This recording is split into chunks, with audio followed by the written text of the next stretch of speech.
I was thinking that's a bit of a bummer. Where is all that gone? Hmm. Could I get David Lipsky and I get David Quillane? I get David Graeber, but only in Goodreads. So Huh. strange. It comes up on all my daily logs, come journal, come similar stuff, but some of that's for back in October. One of the cats is upstairs. One of them's down here. It just turned on the pellet stove, so I'm waiting for it to warm up here a little bit. Got my this is the volume of the great books that is not coming with the set that I just bought. Volume 15, the Tacitus. And it looks like How's it going? Looks like it's in pretty good shape. This came from the Mother Butler Library of Marymount College, 221 East 71st Street, New York City. A million candles. How's the paper quality? It's not bad. So you don't see the print from one page through the back page? No, not really. Oh, good.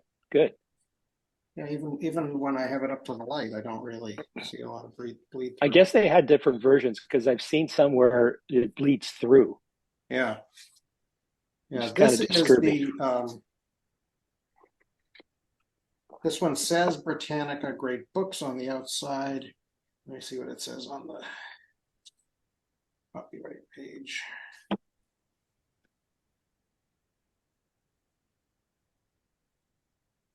Copyright 1952. This is a 1952 printing, apparently. So, yeah. The 52 edition. This is the 52 edition. Yeah. Yeah. So hopefully, this is not part of the actual set that I just that my parents are getting for me. This is the one volume that was not part of it, which is why they were offering it at such a huge discount. So, Oh, yeah,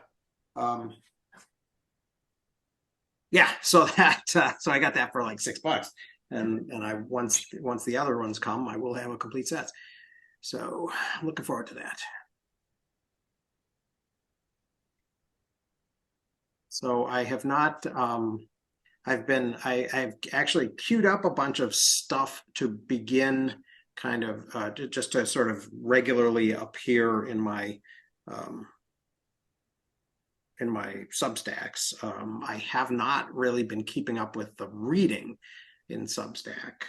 So I haven't read Mark, I haven't read the thing that you wrote that you referred me to.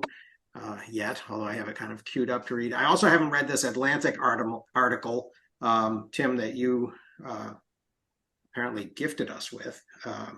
Link expires in 10 days, it says, by Jonathan Katz. I'm not really a huge fan of Jonathan Katz, I have to say. I got it gifted to me, so I thought I'd spread it. Oh, thank you. Spread it around. All right. Yeah, it's yeah, Katz, I sort of accidentally ran into him because he calls his Substack The Racket, and Matt Taibbi calls his Substack Racket News. But I think Katz's Substack actually precedes Taibbi's, so I can't blame him for calling it what he calls it. But he's apparently not trying to cash in on Taibbi. So,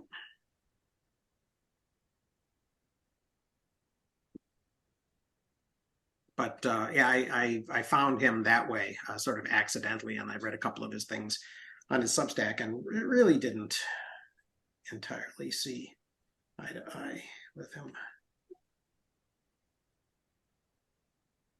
I don't think we got into any major controversy or anything, but So like I said, I haven't read this. Substack has a Nazi problem. Do you want to give us a Reader's Digest Well, Spark Notes version? yeah, sort of. I mean, somebody pointed to me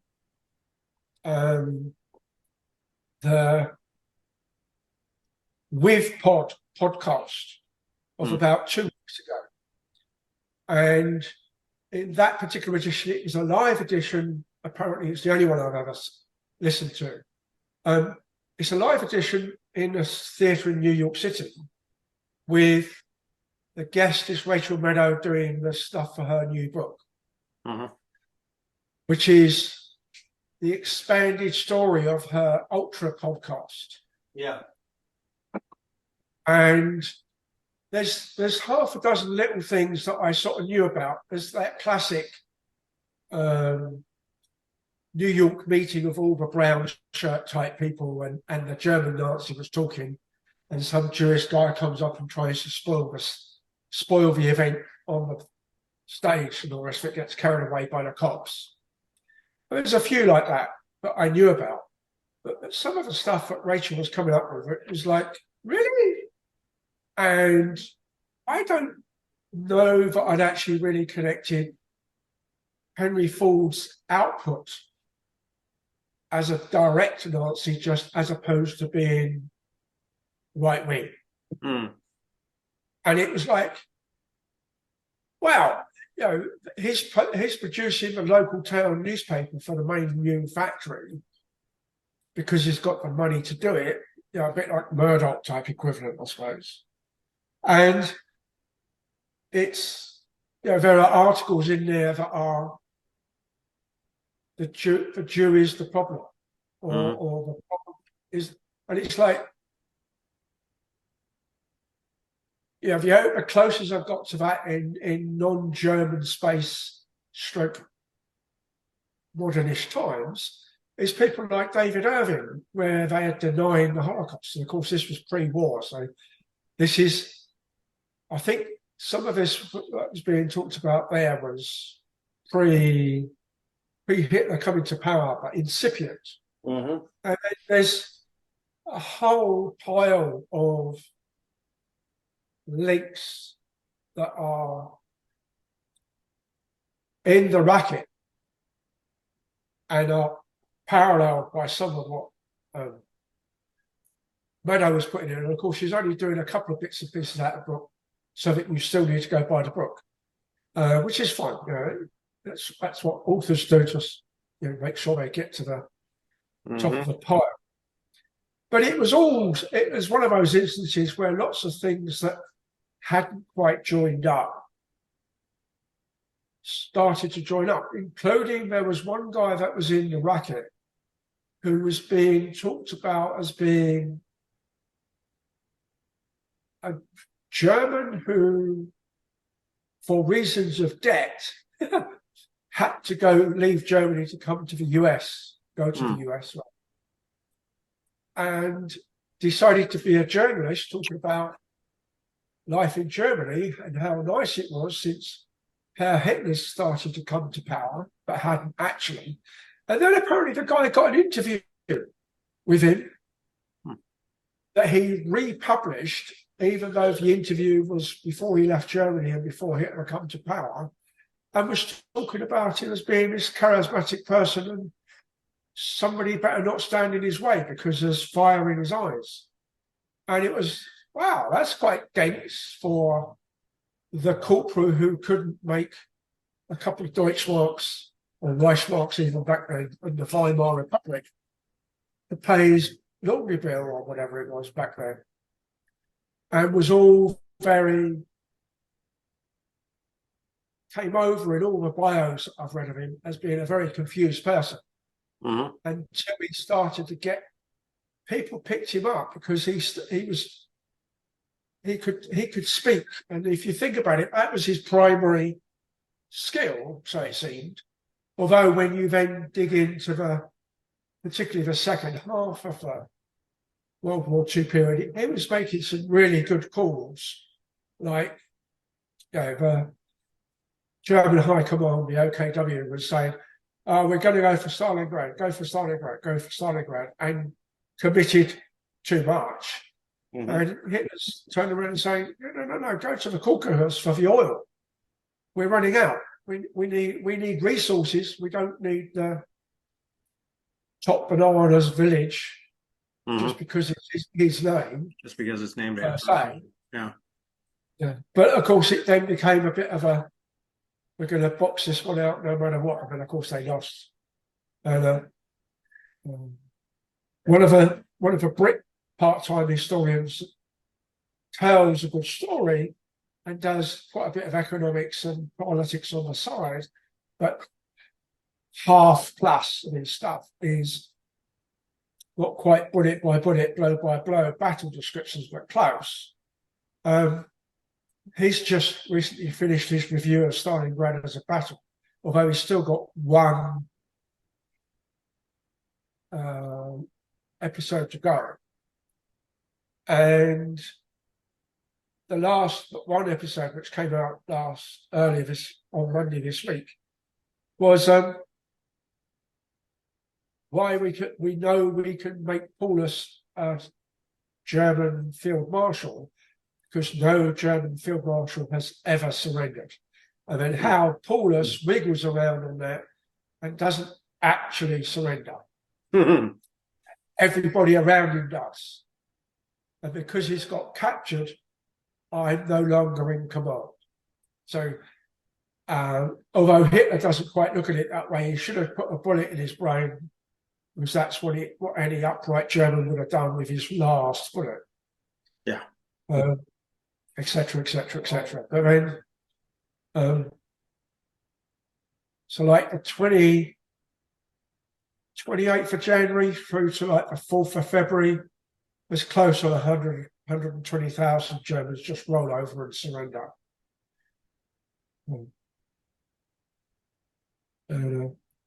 Even by then, the Luftwaffe was still trying to drop supplies, but they didn't know where the front line was because there was no way of really knowing because it's moving so fast. Mm. And then somebody dug up that the last radio transmission from the 6th Army was the weather forecast, or the weather report, rather, to which the meteorological guy doing the radio says, and this is the last, this will be our last report. We're signing off and destroying the radio. Mm. So there was a lot of this middle ground about how far the Nazis actually were. And I period, partly because it's British and all this thing, but there's a whole bunch of the Bloomsbury group type people come, the Mitford sisters, and obviously Edward VI and all the rest of it, were all in, I hate to use the word bed, but I can't think of a better metaphor at the moment, all in bed with the principal ideas and all the rest of it of, Western European supremacy, and we shouldn't really be fighting the Germans over a few poles. Mhm. How are we going to get there anyway? Type thing. And then, of course, you've got virtually the same, all the big business people were all saying, we believe the business idea, we believe the corporate idea, we believe how to run a country type approach. We need some more of this ourselves. Type thing. Well, and that's part of, but isn't that also part of so you had even at the First World War, Britain was already being overtaken by German industry, and the German Navy, right, was nipping at the heels of the Royal Navy. So and then and was so, and even with all of the hyperinflation and all the problems that were imposed on them by the Treaty of Versailles, apparently are still able to kind of pull themselves out of this problem, at least in the, in terms of rearming and kind of ramping with the Russian military production. Yeah. with the Russian, Yeah. particularly. Well, and Japanese. Yeah. Yeah. Yeah. And it's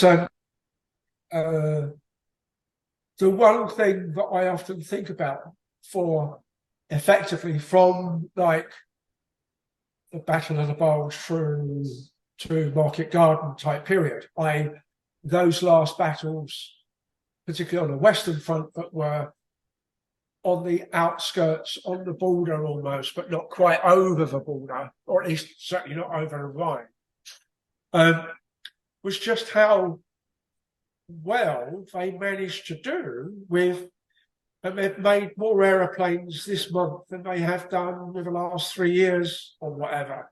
They may be crap planes, and they may be wooden ones in a lot of instances, or etc., or their silly planes with boosted ski jets to take off because there's not enough power to start with until they get at reasonable altitude, and they're not dogfighters. They're firing a bunch of missiles at bombers in a hope and pray, and then they sort of fall back. So they're reusable kamikazes in that context against the 8th Air Force. And the biggest problem with the German industry stuff was they were making so many variants they couldn't rationalize well enough. Whereas, the Germans were doing like 3 tanks: a light tank, medium tank, heavy tank. That was it, full stop. Mm-hmm. And hardly evolved them up, other than putting bigger guns and more armor on them. They didn't change the guts. So, a T-34 looks like a T-34B, looks like a T-34C, etc., etc., etc. And the only variation they were really getting was what was coming through on Lend-Lease, whether it be British stuff or American stuff. So they could rationalize their industry, therefore they could afford to lose 5 tanks to one of the Germans because they were out producing them. And then it comes down to no oil, no rubber, no almost anything really in the last bit, but they're still fighting. And it's still like, to actually push all the way back from the Battle of the Bulge was a huge effort, high losses on our side. And it's not like they've had weeks to dig in, So what was giving it? Because they were going hell-bent, we're going to protect the motherland, fatherland in their case. So Mark, tell us about those photos. So we spent time in Volgograd quite a bit with Russian friends, and I don't know. I think the picture I sent. It begins with the bombed out building, but it just then it just continues, and you can kind of. I don't know. Yeah, that's probably the rest of it is other stuff from the trip. I don't know. Yeah.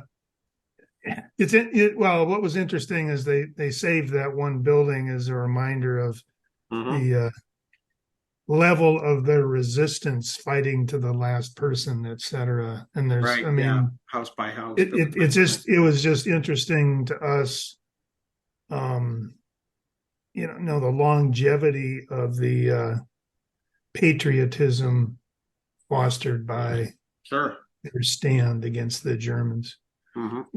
Interesting. All those people, they have an interesting story, and I wish they would write some of it. They were refugees, from they were refugees into Russia, and now they're all gone except some of the most elderly. They're over here, and their son, who was military age and had fabricated documents to get out of the early draft, escaped across the border, and eventually ended up over here as well. And his story of getting out of Russia to avoid being found out and conscripted or whatever that would be. I always thought, man, that would make a great book. Yeah, he's over here now too. So it's interesting. I mean, I've had we have had some insights into the conflict with Ukraine because these folks know people, and we were with them. They were with us in Hawaii when the invasion started, and they were, fielding phone calls back and forth, both to Russia and to Ukraine on the day of the beginning of the invasion. So anyway, I just because he had mentioned the Volgograd, Stalingrad thing, I threw a picture that I had from there. Yeah, cool. Well, it's interesting pictures. Yeah. So, chapter 6. Better. I highlighted quite a bit actually this time around. And as I was doing it, I sort of felt like, well, okay, I'm going down the rabbit hole again of, these kind of particular stories of, of these, African people in the middle of the 20th century.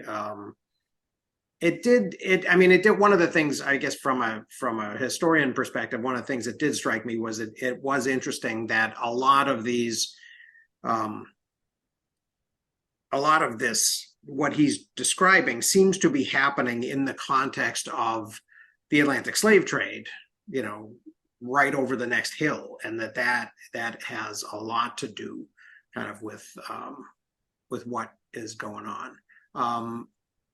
But one of the things that struck me, especially, when he's talking in that first section about, what can happen when human economies are suddenly incorporated into the economic orbits of larger commercial ones.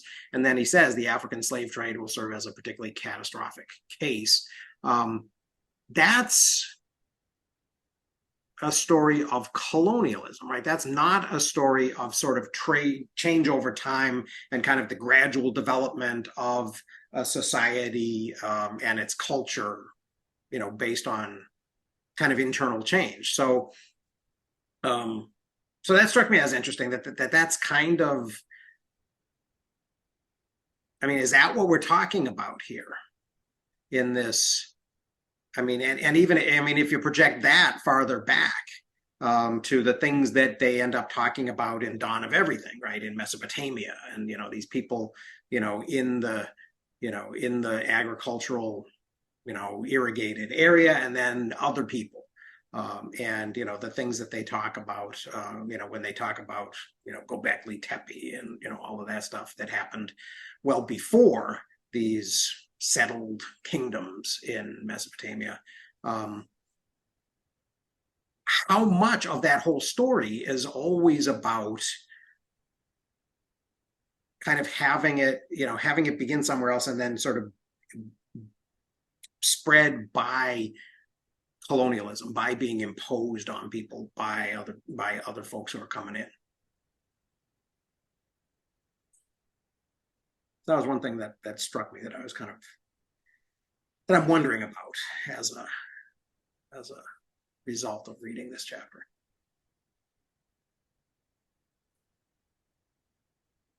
Are you talking about 6 or 7 now? I'm talking about 6. Okay. Which was yeah, we were supposed to do 7, but I guess we didn't finish 6. I guess I was just, yeah. You have a better memory than the rest of us.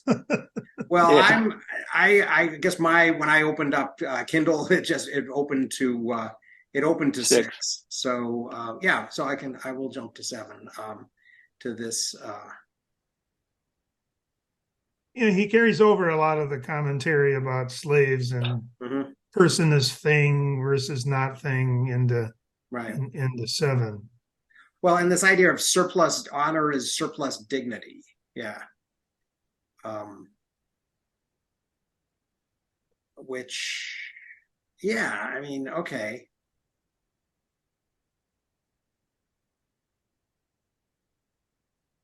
It is interesting that even all the way back in Roman law, which we kind of reach back to for all of precedents, it does say, kind of contrary to nature.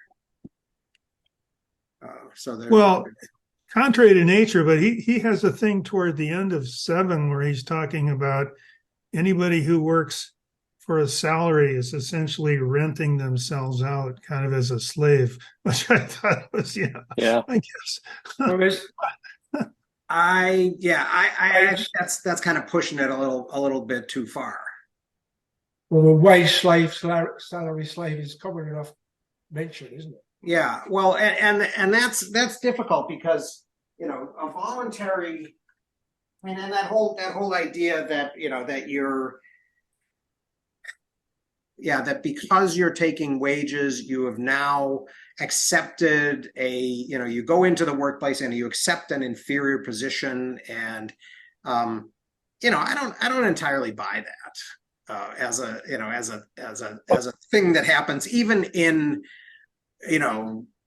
industry, even in blue collar jobs. I don't think that people go in and punch a clock and begin to think of themselves as people who have no choice about matters. Well, at the extreme, if you've just been laid off with less of a retrenchment than some people, as in, we don't need your services anymore, be gone in the next 50 minutes type thing that happens occasionally. What do you do tomorrow? So you've got all the time in the world now to go get another job.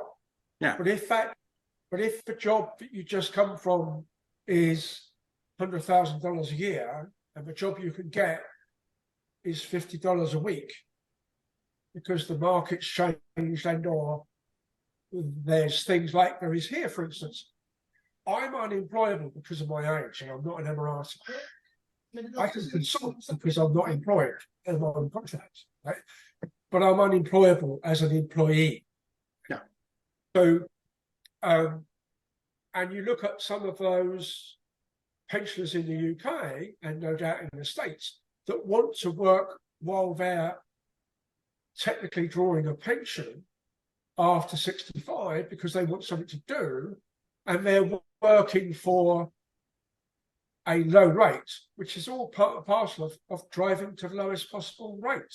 Therefore, any of the young people trying to come up, all the cheap jobs that are non-skilled stroke don't take that much qualification to do, for instance, are probably all gone because somebody else has taken.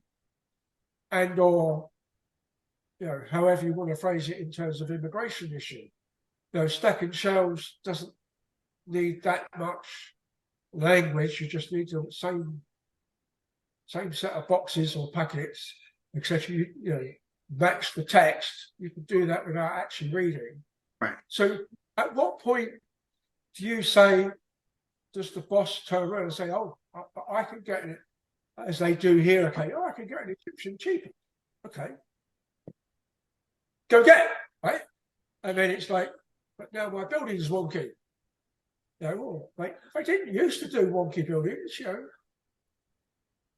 Why is the pyramids of Giza in Giza? Because the British Museum's too small. We couldn't build one big enough, etc. So there is a point at certain brackets, and if you go homeless for whatever reason, when I get fired here under normal employment, I would go homeless, albeit most of them are not that much of a bastard. They let you stay on for a bit, because the house, often for expats, comes with the job. Oh, yeah. With the housing, right? So you've gone from being $50,000 a month and no rent to $0 a month, and oh shit! Not only do you need to buy a visa, you've got to buy rent as well. Right. And if you're in the hotel business, as I was, oh shit, you've got to buy all your meals as well and cook them. Because before I just go, what chef needs a taster? And it's like, oh, turn up in half an hour. And you get a 5-star trial menu served at your desk. So I think it's very easy for those people that are at least illegal immigrants, say, even if they aren't fully documented immigrants, and or people who don't have any form of a trade or any form of proper qualifications will struggle. And you can always drive the price down if it's picking up litter or it's stacking shelves. And so how good a job is that to claim enough of a job to get some honor out of it, see chapter 7, etc. Because we're all trying to get to the end of chapter 7 one way or the other without paying 21 counts in Irish, for instance. So there's and particularly if you're, for whatever reason, your family's throwing you out or you don't have a family, as you know, Mark and his Ukrainians and or Russians, they've lost bits of their family, and or Israelis or Gazans for other reasons this month, end of last month. So what do you do if you've got nothing to start from? Yeah. Sell yourself into a job you can afford, you can scrape by on, which is possibly got no prospects. So if you're starting from where we all are, with a computer, a couple of phones, 5-bedroom mansion by Lake Tahoe, as well as an adequate home next to our work, etc., and it got your money stopped, you've only got to see things like Gordon Gekko films or Greed type films, or even things like The Margin Call, which was the bit about the 2008 crash created by the banks via mortgages. A whole stack of people went homeless and lost, at working class, your primary saving, your 401k and your house. Yeah. But if you lose that, at least you lose the house, and you're 25, your 401k is not going to be worth much, is it? Yeah. So I think it's very easy to construct a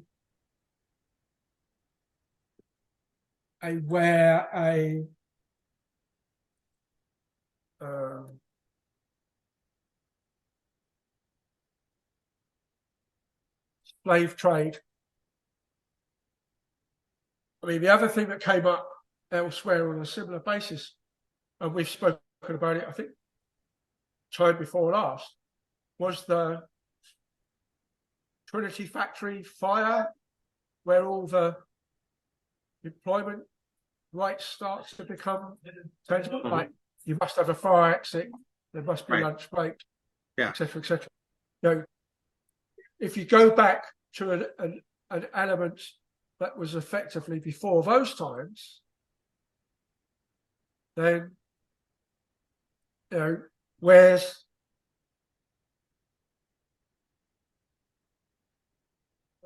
does slave really come from? How far down the pecking order?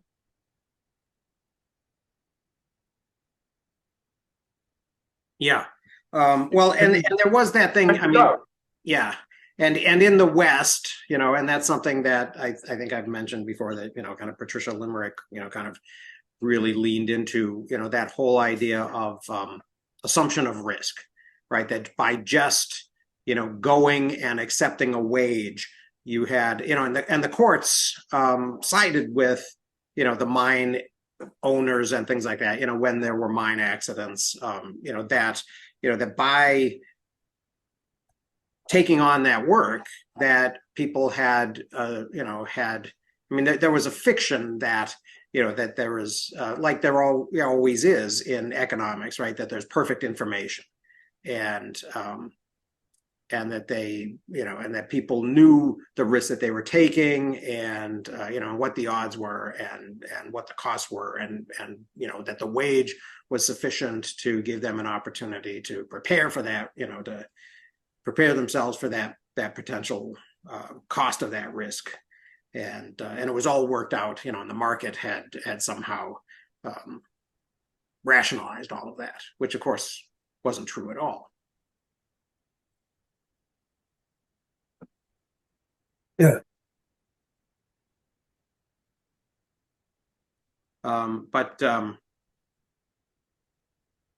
Yeah, in chapter 7, again, there are these kind of interesting sort of rabbit holes that we can go down, kind of procreative sex in Mesopotamia and Greece versus versus sex for fun, which is divine. I thought that was kind of a different perspective on that whole thing.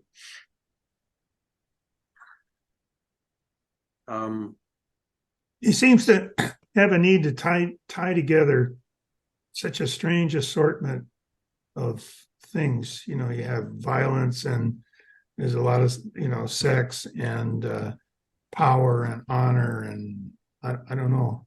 Yeah, and Nasrudin comes back and again and again and again.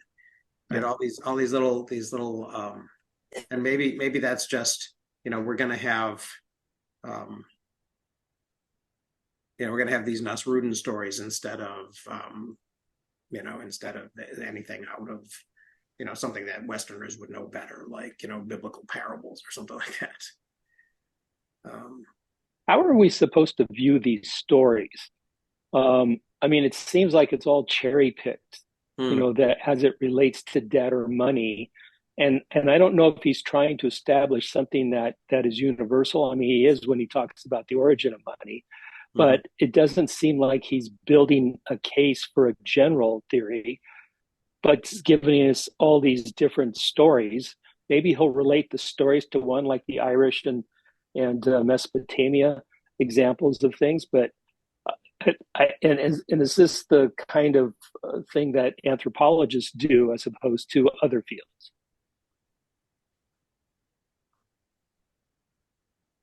It's weird, isn't it?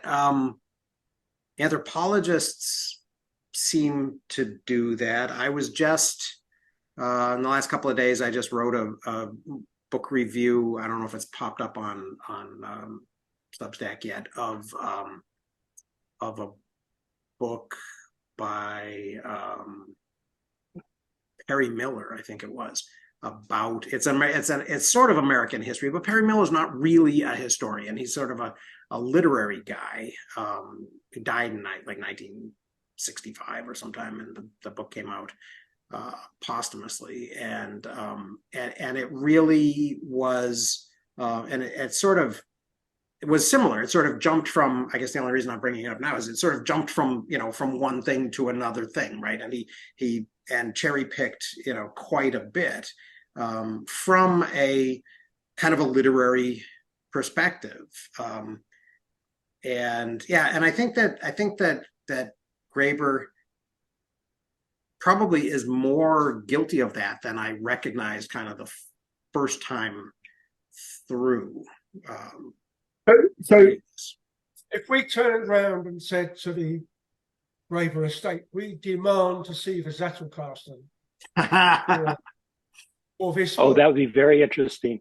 And we found that there's 11,000 cards for this book, and there are 250 of them with a blue tick on them, and the blue tick means used in the book. At what point do you say cherry pick? Do you demand that every reference covered by the 11,000, because it's 11, unless Shirley does it properly, that it's a true Zettel stroke atomic notes, a paper or a book, if he highlights at the rate that you highlight at, then he could easily have 250, 500 cards to a decent sized book. Doesn't take long to get to 11,000. Right. At what point do you say it should have been 251 out of the 11,000? That shows it's not cherry picking. Well, I think partially that relies on not all. I mean, on there being, maybe a dialogue between the examples, right, and being, points and counterpoints, and take, so you give your evidence, right, you make your argument, but then you anticipate the counter argument and talk about, what you anticipate would be in the counter argument, and have a conversation with that, right? So you have disconfirming evidence as well, and you kind of deal with it. And he brings up the odd one, but it's like, I don't know, 1 in 10, say, 1 in 8. It's like, this is wrong because of what was found out often later, or a misunderstanding of money. But I think if we went through and counted them, you'd find them effectively all being people that are either in the Cato Institute or would have been if it was around when they were alive, type thing. Yeah. So therefore, it's cherry picking on the basis of who is deciding to call out as being wrong, as opposed to calling out somebody particularly on the left who was also wrong. Well, I think it's more about method. I mean, when we read the Pirates book and the other book, what was the big one we started with Graeber? Dawn of Everything. Yeah. So those were descriptive of a situation, especially the Pirates. That was, kind of located in time and place. Mm-hmm. So I get the stories there. Right. But when you have a thesis about debt, and particularly about money, that's a different kind of writing and a different kind of persuasion. And so point counterpoint would be something you would expect, or using a qualitative methods. I'm sure Mark has read a lot of qualitative research in education. That's for hypothesis building. So cherry pick, I use the word cherry pick because of the method of what I was expecting in the thesis that he's trying to develop. Mm-hmm.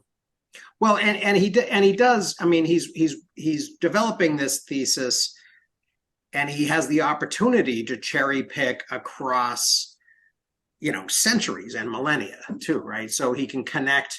I can't see what page I'm on here, but I'm reading about Athens, right? I guess 268 according to my Kindle.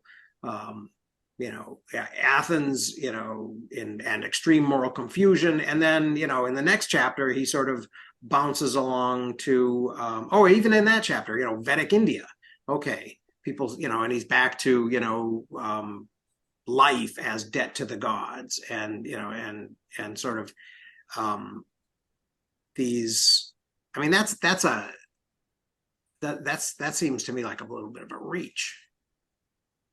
In what way is the Vedic debt to the gods, relevant to Plato's Republic?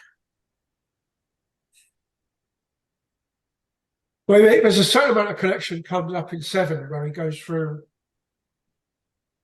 kings equal gods because of their position, but the Irish tally book, I suppose, or the Irish judgment listing book, with all the costs of injury, give something to everybody. But I also thought the one that I quite thought that maintained the hierarchical position, of God somewhere up here, big king, small king, local lord, effectively headman of the village, private sweeps and lives under the tree, sort of begs the difference now in reverse for things like the small civil type things that you get charged with in Sweden, like speeding tickets. If you're somebody that's got Fritz burgers at McDonald's in Sweden, when they prove that you've been speeding, the fine that you have to pay is related to what they deem to be your surplus salary. Whereas if you're a billionaire and you were driving without your driver, then they'll look at it as against your surplus investment income. So you get people that end up with paying, I was doing 5 miles an hour or 20 miles an hour over the speed limit, and they're paying $50, $60, $70,000 equivalent versus somebody who's on the dial is paying like $10. Yeah. Because $10 is about the same effect. I thought, however the Swedes got there, I thought that was a nice reflection of the Irish thing that says everything has a price. But I thought things that were particularly on price was what was the wrong rather than what is the honor of the person who got the wrong. Because there seems to be no discussion at that point about actual accidents. I was the one stood there by the gate when it collapsed, and King's cows all escaped, as opposed to I was the one at the gate when it all collapsed, but it was the local peasants' cows escaped. Excluding the jokey one about if a bee stings you and you swat it, you have to pay back for the bee. I thought was probably pushing it a bit far.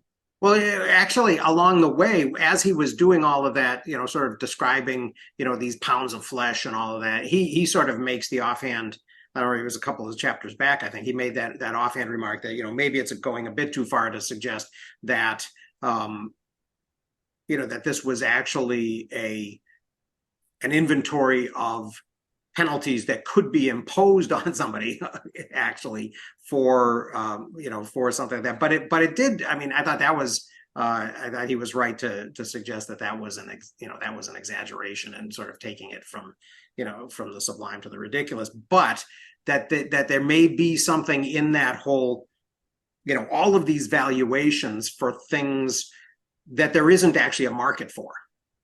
Right, for things that can be damaged, and then what's the, then what is the recourse when something needs to be paid for, to be replaced.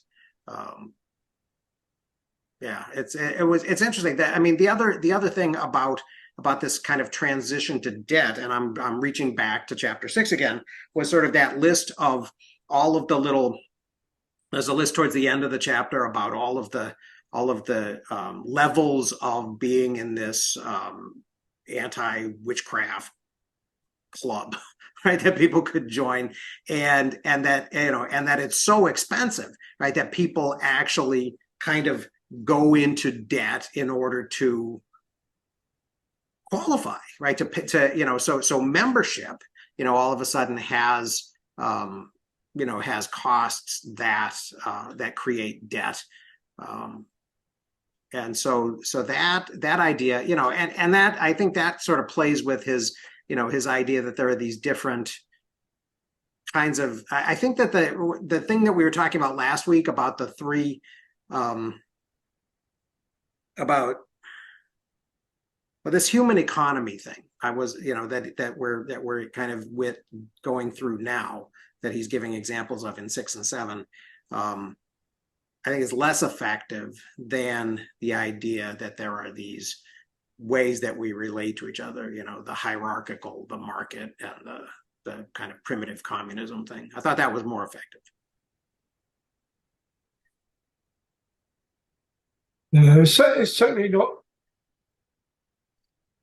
in the sense of what John was saying earlier, was count the method. That still means we inverted commas, have got to keep a score somehow, and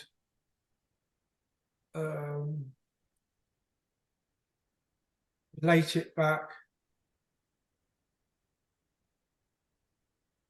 with do we know there's a counter argument somewhere, as opposed to he's picking things that otherwise don't meet elsewhere. And I would imagine that quite a few bits and pieces for like the Dawn of Everything was very often the first time two things got put together, which was in part why it seemed so refreshing, as badly edited as it was and all the rest of it. But this one is much more a much more narrower topic, albeit ranged over a much more time. And it's like a lot, as I said last meeting, I think, the juxtaposition of how the language of money, economics, finance, running the country, dealing with tax as a mechanism for the rulers to put currency back so that people can pay the taxes back, as opposed to he suddenly has all the cows in the country for no real reason. But in terms of the Irish one as well, I did wonder how long it was going to take him to tell all of us that it's the Irish kings, as in basically warlords of the local village, as opposed to somebody who's got an empire in the context of, like Genghis Khan, such that, particularly, but even by the time we went over at Oliver Cromwell time, there wasn't a king.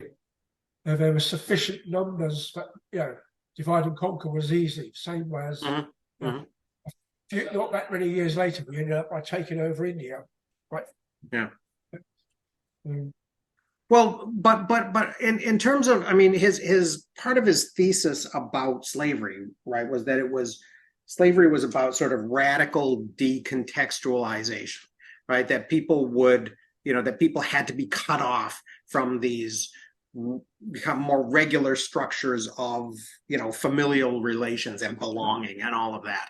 And so so in the context of Irish slave girls, it doesn't, I mean, how does that work? Because Irish slave girls, I would imagine, are not that far from where they came from, right? And so so in terms of context, how is a slave, I mean, I guess what I'm getting at really is that it seems to me that a king is even more decontextualized than a slave, really. And so it's interesting, he goes in later in chapter 7, he says that, I think it's in the conclusion, he talks about how kings like to be around slaves and eunuchs, right?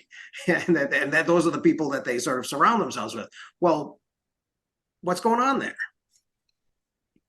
Yeah, well, Genghis Khan for one. But earlier in the chapter, the first third, he talks about the types of slaves or the causes of you being a slave, and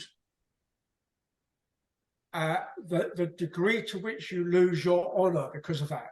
As in, the only one that seems to be redeemable is you're a slave because you got captured in warfare. Mm-hmm. You didn't actually fall on your sword before you got finally picked up. It's not like, at that point, of course, it's not like you're going to turn around and say, there wasn't time to load my long brown vest because I was out of ammo and I didn't notice. You just turn around and fall on your sword. And with the North American natives, they were talking about the prisoners were given the option: are you a man with honor or not? And if you took the I'm not going to kill myself option, then you became a prisoner and you got treated as such. So, there's an assumption there, though, that the Native Americans who are being given this choice had also been given a choice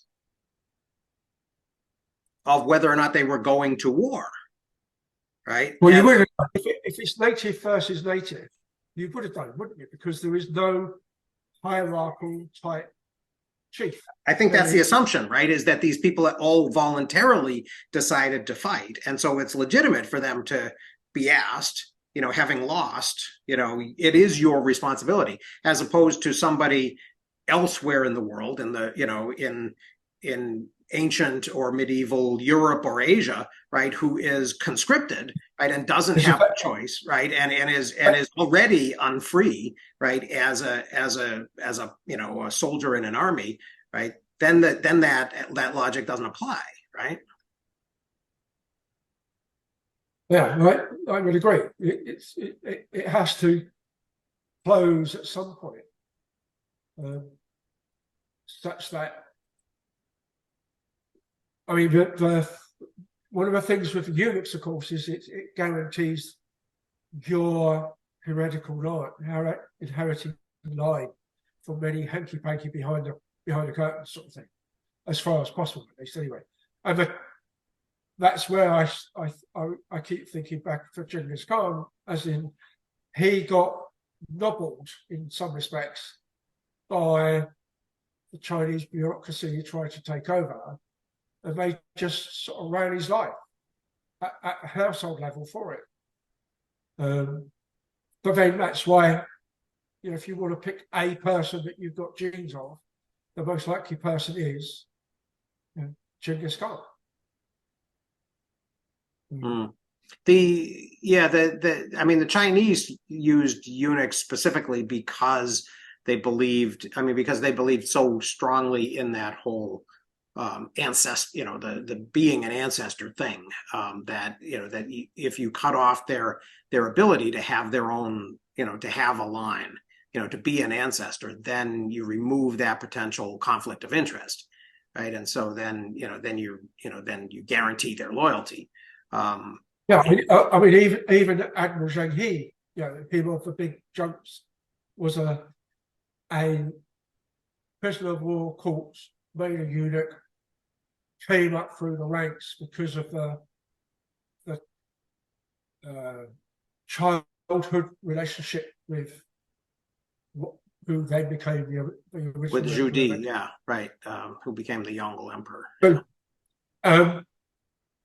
and it's also quite a common item in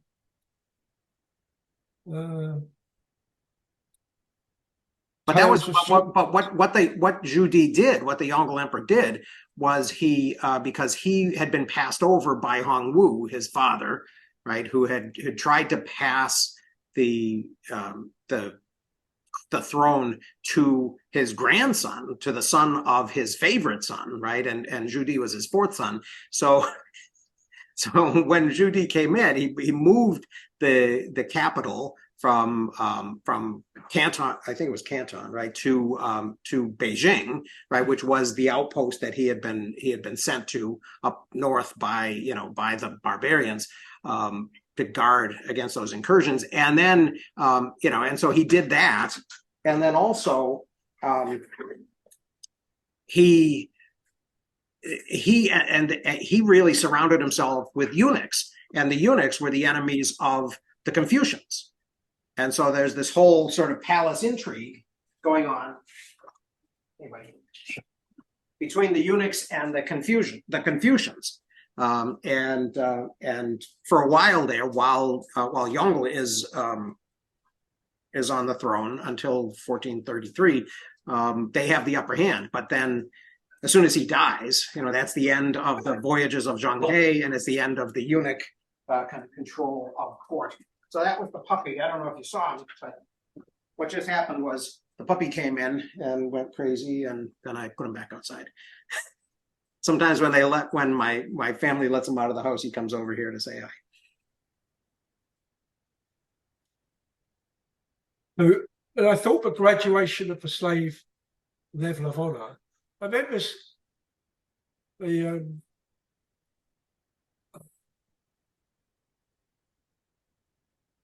rights that the slave have when they're trying to buy themselves back. I mean, given how little they have and how often many even of 16 and 17 and 1800 slaves out of the US that had an agreement to buy themselves out and then got turned over when they were like 75% of the way through with the cash, such that, oh, that's worth having. So I'll steal that for me because I own you at the moment, slap, slap, and you're back to zero type thing. Well, that's why a lot of enslaved people used to injure themselves, right? Because then their value would go down, right? Because an able-bodied, African American, man, slave was worth $1,800, $2,000. A crippled person was worth $300, $400, and that was an amount of money that people could actually maybe have a chance of raising. So they would. Oftentimes they would actually injure themselves in order to render themselves less valuable. Yeah. But it does. I think what you're talking about, Tim, does kind of raise the question about, what about these societies in which there is, some type of, forgiveness. Of debts every, in some type of a jubilee year or something like that, a general amnesty, right? That would render people who had become debt peons, or even had to sell themselves into slavery. It would render them human again, right? And worthy of honor. Right, and all these things that apparently they lose when they are in this state of slavery. But if it's not, if it's not racialized, especially, right, because we always, in America, we always think of it as, as this racialized thing. But in other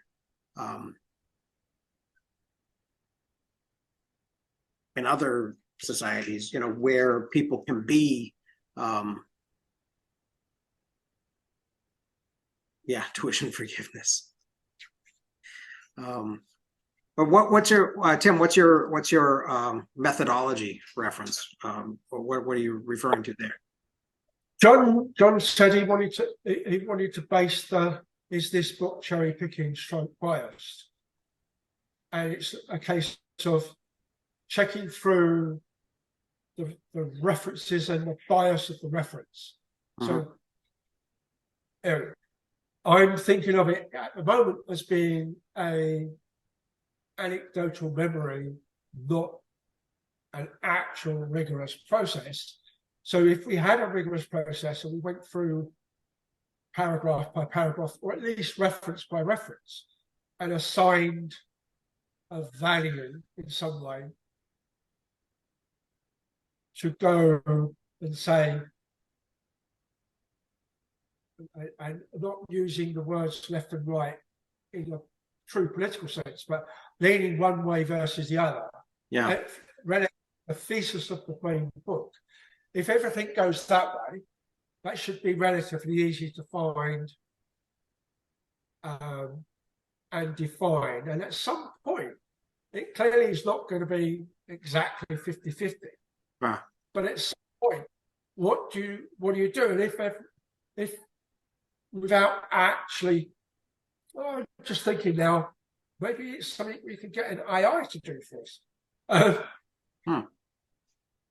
Take the references for chapter 5 and please assign for the overall thesis of the book versus 4 against the thesis.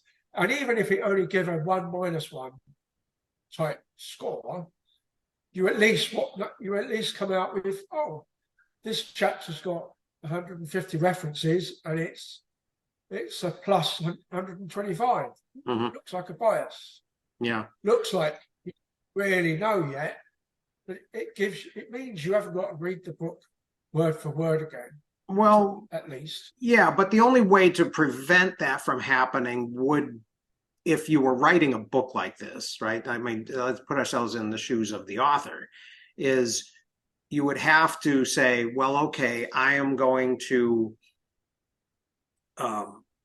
think about this in terms of maybe, because again, he's got such a wide swath of prehistory and history that he can kind of dip into and cherry pick.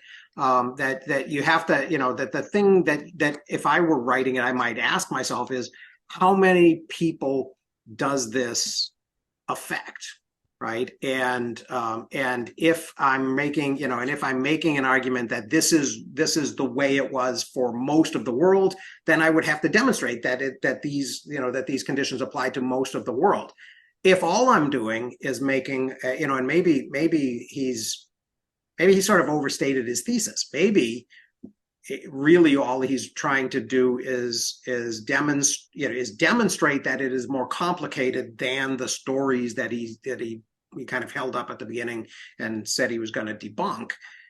And then you can use sort of anecdotal circumstantial evidence, right, to provide enough of, it's in a court, it would be a reasonable doubt, right, that this story is as the mainstream tellers of it would have you believe. And I think that he might be effective in doing that. That might be the job that he's actually done here, rather than convince us that it is the way he says it is. So is that in that part where you've got the overall thesis is, here's the 10 things I'm going to go against. Here's some general story, because he's originally going through in time slice, and he's got to whatever it is, 1000 AD in Ireland. And the Irish story is all relatively local, relatively small number of people, and particularly geographically tight. And then, of course, Christianity comes along, and that puts another, we're going to frown on this happening. Mm-hmm. So that puts a slightly different spin on it, which he mentions within the Irish first third of chapter 7 from memory. There's an element there where the overall story is telling makes him shift tack because the story changes. So now we've got, whereas historically we've got palaces and temples at one point when he's talking about Babylonians, Jews, and various other people in the Mesopotamia and eastern, far eastern Mediterranean, where there's a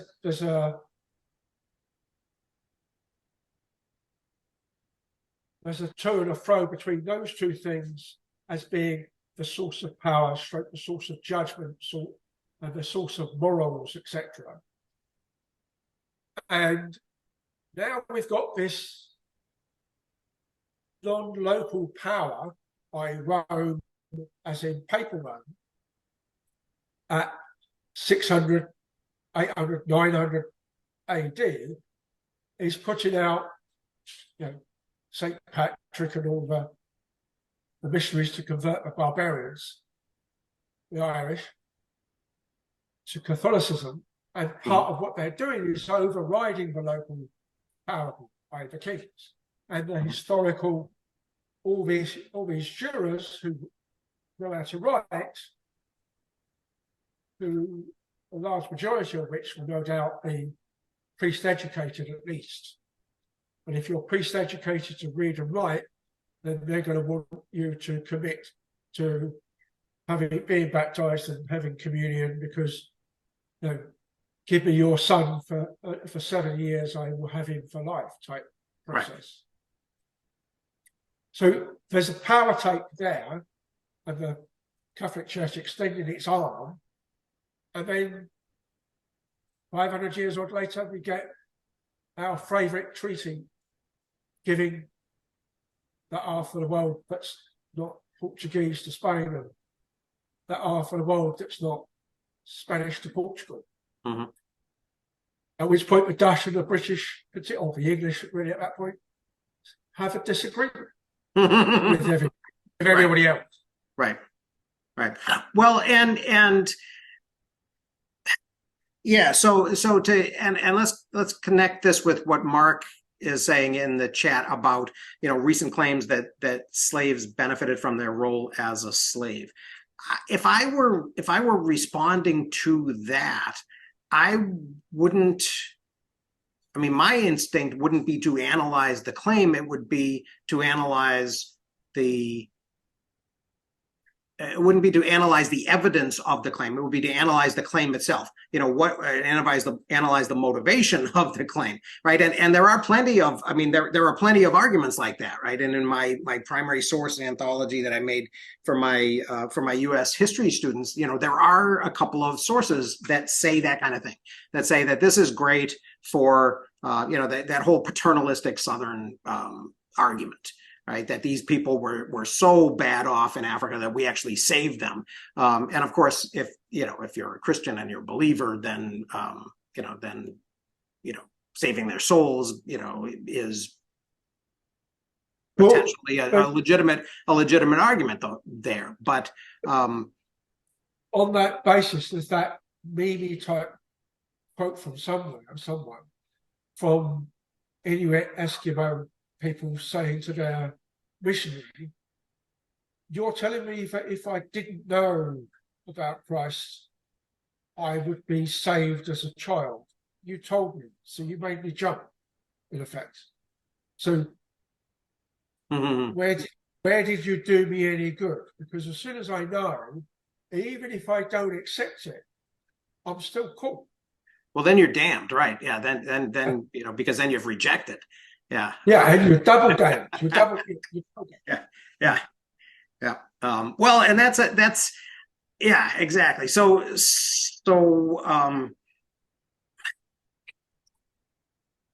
that whole situation and trying to make that argument, my reaction, I think, was similar. It's like,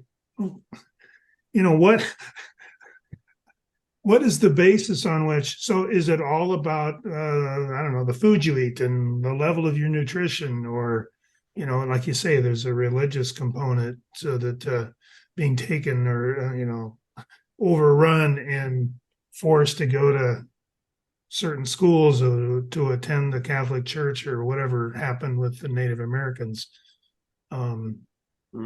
Is it about somebody trying to come up with a justification? And I just, I had a similar reaction. It's like, well, how do people even react to a claim like that? What is the mindset? And that, to me, that's something that is maybe a motivation in the book. It's like, people have different mindsets than you might imagine. And here's how they viewed a situation, and you may see it completely differently, but if you understand their perspective, I don't know. I just saw some similarity in trying to get at what's the mindset that would allow that to be an acceptable or even a if your claim. If your honor is besmirched, there's, in current law, presumably there's a time limit on defamation / libel action in civil court. I would imagine those people that were slaves in the 1800s that then got freed post your civil war will say, "But you promised me 40 acres and a donkey or an ass, whichever it was, and I still haven't got it. You freely made a promise on liberation. Where's my 40 acres and my mule?" I would go around and say, "I'm going to go visit Rome and raid the banking coffers there because they came over here and fucked us up, back just before BC and a long time after, and they didn't protect us from all those Jutes and Saxons and Angles and Danes and all the rest of it. We'd all be nice, brown-haired, brown-eyed, less of the sunburny people if they had all gone away before they took over bits and raped all the women." So, well, and that's what the South before the Civil War blamed English colonialism for slavery. Right? They say it isn't our fault. We inherited this. They brought the evil English brought it to us before they became British, and so Yeah, but Well, if you follow that through to the other logical extreme, my immediate question would be, why did those original Mayflower Puritans allow those bad people to come? Because they, in theory, had not. You know, we're here. We've got a charter for, you know, Pennsylvania or whatever. Although I don't think he was a Puritan or a Quaker in quite the same way. But then, of course, Penn was a Quaker, but he was given Pennsylvania because his father helped the British take Jamaica. So that was basically, you know, that was Charles II. Whatever. Yeah. Charles II owed him big time for that.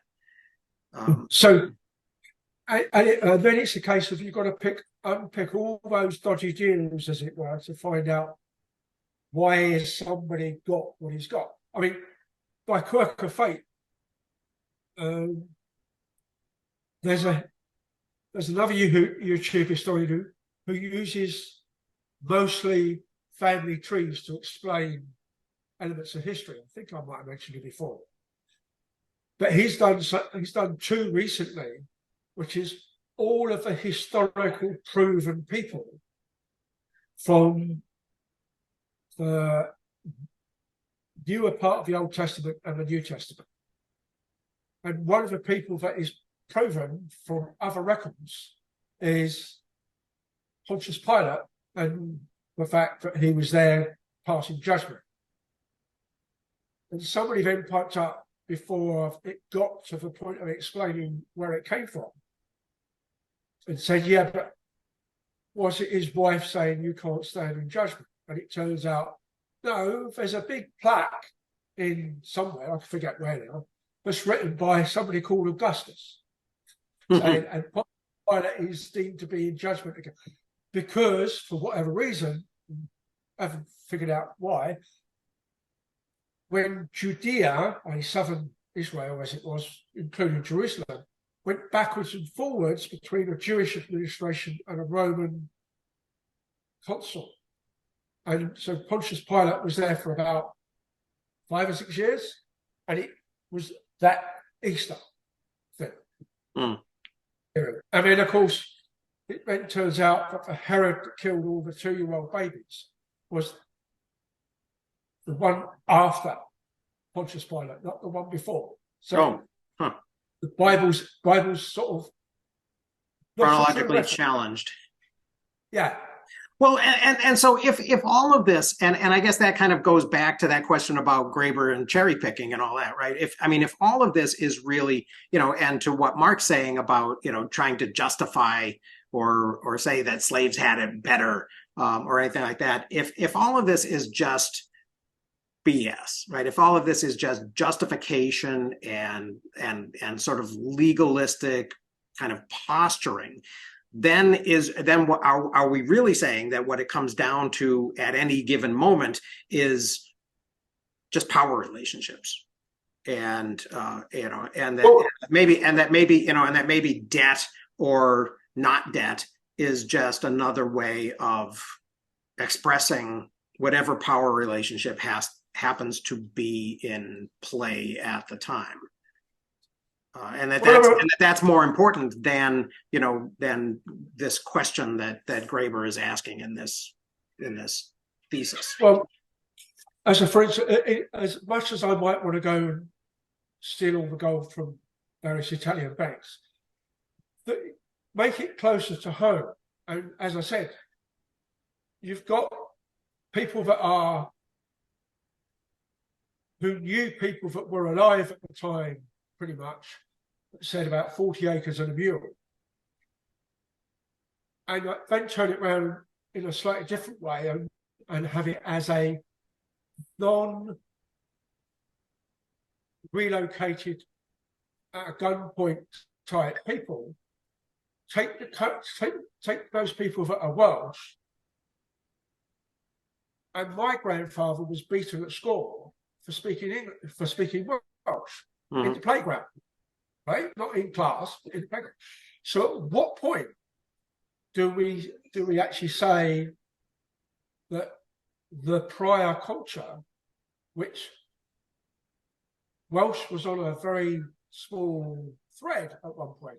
The Eisteddfods weren't being supported that much. Welsh wasn't taught at school until after I left school, and then they decided, no, we're going to teach Welsh. It's going to be compulsory. So you could, like you can in Singapore, if you're in Singapore in your high school classes, you can elect to be taught in Chinese or English. Mm-hmm. So your maths is taught in English or Chinese, and then you do the other one as a foreign language, amongst other things. Right? So you do English as a foreign language if you wish in Welsh schools. If you're doing your Welsh, if you're doing your literature and writing comprehension in Welsh, and your geography in Welsh and your history in Welsh, and all the rest of it. And now it's accepted. Half the people I used to work with, the younger ones, all spoke Welsh. These are people that are now 20-something, 30-something. That's interesting. And there were still people that spoke Welsh because that's what the family did, particularly in Mid Wales and North Wales. Yeah. Less so in South, but that's because there's a green line like there is in Cyprus between the Turks and Greeks. But the green line in Wales is porous, and you can see it in the name change of the villages. There's all these places named with English names, and there's a green line that goes to Haverfordwest on the Irish coast point. And you come from somewhere like Chepstow and Ledbury on the border, and you can draw almost a straight line above Cardiff, and there's a twixt and tween. So there's no English names above, and there's a mixture below. Mm-hmm. That's interesting. I didn't realize that. I think I've only been to South Wales. Yeah, so I've been to like Cardiff and Carmarthen and Tenby. Yeah, that's almost along the line south by a safe 40, 50 miles, depending on where you are. So you'd be out of shooting range for most bows and arrows. So at what point, and almost the same with Brexit, as opposed to it in theory screwed up a number of Europeans' lives, whereby they can't live in their home anymore. They have to go somewhere else. They can go anywhere in the EU because they're EU citizens. They have a German, a French, a Maltese, and all a Swedish passport or whatever. So they've still got a lot of choice. They just have to leave where they are. And there are some people that have split families, including Nigel Farage. He'd married a German, and so the German wife managed to get the kids' passports in Germany. So they're all living in France. And Nigel Farage has to come back to the UK periodically, but he works there anyways. He goes and visits his family occasionally. But with a British blue passport, which was one of the issues. We don't want these red European things, except the French company got the contract and they gave it to a Polish printer. Boom. So this is now a British passport, a British dark blue one, like I used to have way back before we were really in the predecessors of the EU. What a waste. Yeah. So how far away are you generationally before the generation that was abused by ancestor linking could the living ancestors say to some recognized identity that still exists, as in, the English government that put the ruling said hits my grandfather is still around. It's the same Westminster, give or take, different people, but same institution. It's not like there's an institutional break with the Civil War as in this is the parliamentarian parliament, and before it there was the divine right of kings was having a large vote. Right. Well, and the limited, and the Glorious Revolution. Yeah. Well, but the thing is though that there's law, and then there's kind of the reality on the ground too, and that can be quite different, right? We tend to think of, even in terms of slavery, right? We tend to think of, well, okay, the North was free, but when was the North free? Right. I mean, Vermont was free very early on. Right. They were like the first to outlaw slavery in like 1794-ish. Right. But, not Harriet Tubman, what's her name? Sojourner Truth. Right. For example, famous, abolitionist speaker, born into slavery in 1797 in New York. Right, and remained a slave, and her children also. She had 4 children; they were also enslaved, right? In the and she would have had them, when she was in her teens or 20s. So in the 18 teens and 20s in New York, where she's still a slave, right? She has 4 children, and then New York does pass a law saying that people born after 1799 will be free, but not until 1827, July 4th, right? And so she finally gets fed up and sort of walks away from slavery in the late in the year 1826, right? And then she finds that one of her children has been sold down to the South, and that's when she really kind of becomes an activist and starts getting involved. So the reality in New York is that there are still slaves well into the second quarter of the 19th century. John's got to go. Let's read 8 and 9 for next week. Does that sound good to everybody? Okay. So this son that got see you next week. See you later. Ciao, John. This son that got sold south, so presumably he was part and parcel of the original idiom. Was that in this, we've made the law, but we're not going to act it until the next date, whatever. What was the gap again? Well, they said that anyone born in 1799 after 1799 would become free on the 4th of July, 1827. But then they also said along the way that the children of these people would be born free as well. So there's always sort of this sort of idea of free birth. But when did they pass that law? What was the gap between passing the law and it actually taking effect? Well, a decade or more, yeah. Right. Okay. So in that decade, he gets taken south, or that decade starts, maybe. Right.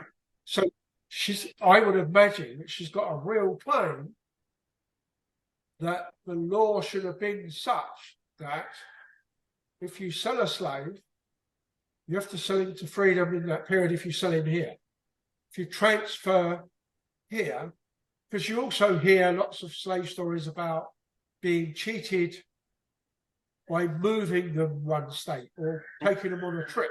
Well, and that's the whole Dred Scott argument as well. That probably should not have been. I mean, the Supreme Court rules. The American Supreme Court has a long history of ruling in the wrong way, of making, of doing the wrong thing and actually also doing it for the wrong reason.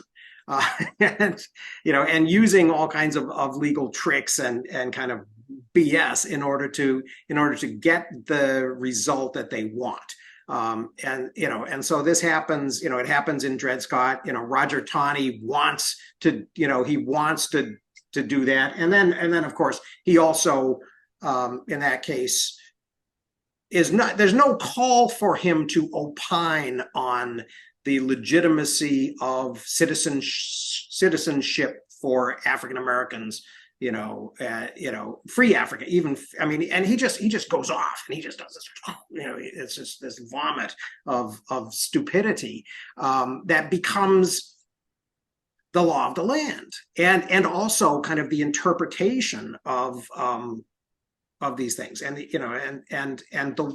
way, and I guess this goes, I mean, to kind of bring it all the way to close the circle on today's, what we've been talking about today. I think this goes to that same question of, is Graeber doing the right thing or the wrong thing in kind of, piecing together this argument in a way that might be artificial and might not be valid, numerically or statistically, or in a lot of different ways. And yet this is, I mean, rhetorically, this is the way that it's always been done, and everyone's always gotten away with it from time immemorial. At the moment, we haven't finished, but given John's comment particularly, and the way we've sort of suddenly said that we could assess a level of cherry picking or whatever, and for the sake of a story, I would still expect that to be relatively an even score, chapter by chapter, in percentage terms, one against the other, right? Such that even if the score is always somewhere in the sort of 40 to 60 band, for the sake of certain storytelling needs, I could accept a sweep. But then it's a case of what's the overall. If the overall then turns out to be 59.9 in favour of let my people go, then and pay them. Or 51.5. Yeah.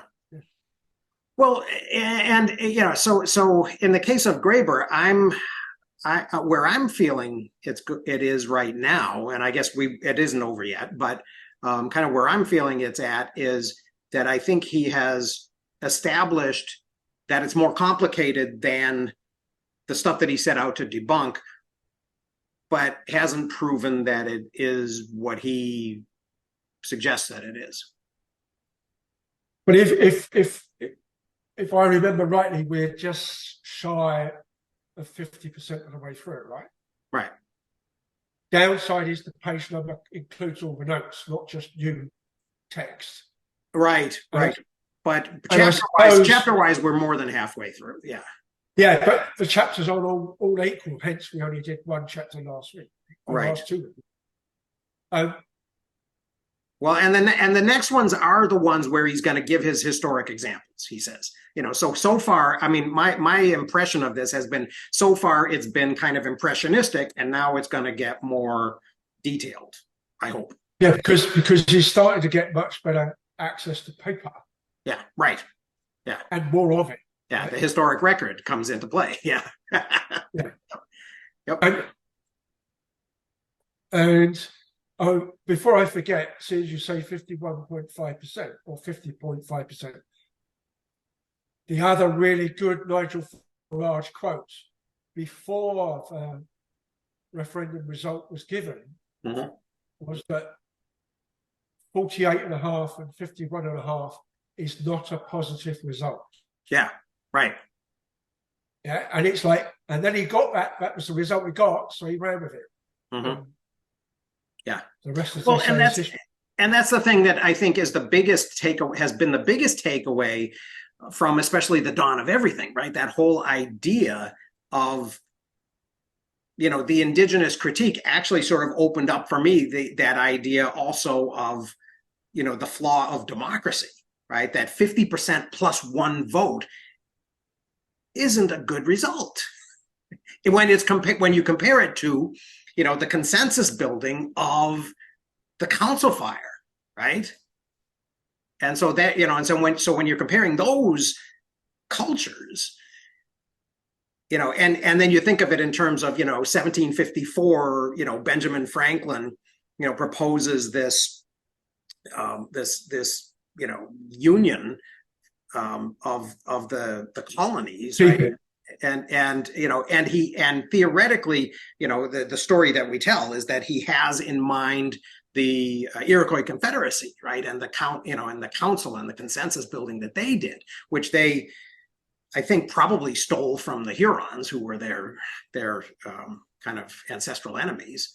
That is, this moment of possibility that doesn't have its day, and then and then when we return to it, we kind of return to sort of democracy and not anything like that, which is unfortunate. Yeah, so other than it's the best thing we've got, but it's a terrible thing. One of the things I meant to ask, especially if there were more of us here really than just the three, was a lot of the books we've been touching on, or rephrasing, a lot of the books we've been reading touch on a lot of other things that have large elements of activism attached if you go one more step. So, with Raworth, with the circular donut economy, there's all the green environmental stuff. Mm-hmm. With the big myth, there's even more of it, and right. Anti-capitalism. Graeber is in the demos for Against Wall Street back when it was a thing, right? Etc. In Zuccotti Park. At what point do us, as being supposedly otherwise upstanding and respectable members of society, join things like Just Stop Oil, or go and do what Gail, I forgot my surname is now, Gail from Exile Rebellion, Extinction Rebellion, where she broke a window. So she's in court, and the judge has ruled that she can't explain why. Motivation is no longer an issue. And the threat of being in contempt, or he says, I will rule that this is going to be a non-jury case if you persist. So she's had to be really, really clever, because she's decided she can't expect a barrister to do it for her, because she's going to go to prison anyway for one thing or the other, pretty much. And it's like 5,000 or 6,000 quid's worth of damage. It's not, and it's a bank, for Christ's sakes, right?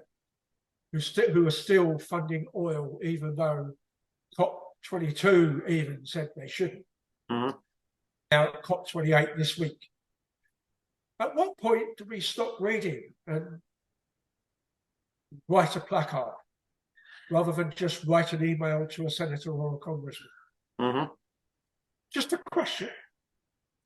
And I was half tempted, if there was the usual 6 or 7 with Anne and the other guys, and Chris particularly, and all the rest of it were here, and Eric, whatever Eric's name was, was going to say, because that's why I was earlier, I was going to say, can we have a non-recorded first 10 minutes? Basically going to try and squeeze that in to say, vote in the chat, because the chat doesn't get on YouTube, but it does go into Obsidian. Right. Yeah.